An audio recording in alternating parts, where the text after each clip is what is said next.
tuendelee kujielekeza katika kutatua kero za wananchi. Wananchi wetu wana kero nyingi.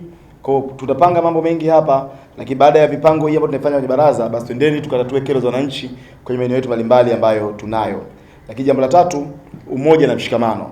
Hatuwezi kufanikiwa kama tusipokuwa wamoja, tusipoongea lugha moja, na hatuwezi kufanikiwa endapo hatutakuwa na ushirikiano baina ya watendaji pamoja na madiwani, kwenye viti vya mitaa na chama kwa ujumla. Kwa hiyo niendelee kusisitiza Mzee Kimea kwa niaba ya chama, tuendelee kushirikiana, tuendelee kuwa na umoja, na tujue dhamana ambayo tunayo hapa ni dhamana ya taswira Mheshimiwa Rais ambaye ndiye mwenye serikali yake, na sisi tuko chini huku kutekeleza yale ambayo yameelekezwa na ilani na chama na Mheshimiwa Rais mwenyewe, tunatimiza maono yake.